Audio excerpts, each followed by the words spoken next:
Verhaal 3. Die eerste man en vrou. Wat is anders in hierdie prent? Ja, daar is mense daarin.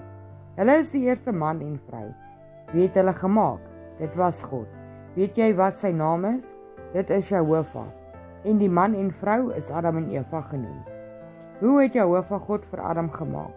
Hy het stof van die aarde gevat en 'n volmaakte liggaam, 'n man se liggaam daarmee gemaak. Toe het hy vir die man in die man se neus geblaas en Adam het lewendig geword. Jehovah God het 'n werk vir Adam gehad. Hy het vir Adam gesê om vir al die soorte diere name te gee. Adam het die diere dalk lank dopgehou sodat hy die beste name vir almal kon kies. Terwyl Adam vir die diere name gegee het, het hy iets opgemerk. Weet jy wat dit was? Die diere het almal maats gehad.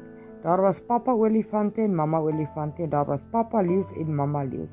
Maar Adam het nie 'n maat gehad nie. Toe het Jehovah Adam vas aan die slaap laat raak en 'n ribbebeen uit sy sy geneem. Van hierdie rib het Jehovah 'n vrou vir Adam gemaak. Hoe gelukkig was Adam tog nou?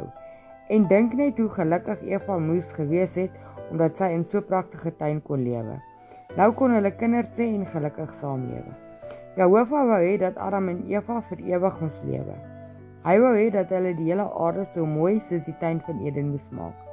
Hoe gelukkig moes Adam en Eva tog gewees het toe hulle hieraan gedink het. Sou jy graag saam met hulle die aarde in 'n mooi tuin wou verander?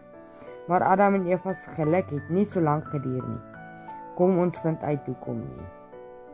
Maats, sluit ons aan vir verhaal 4.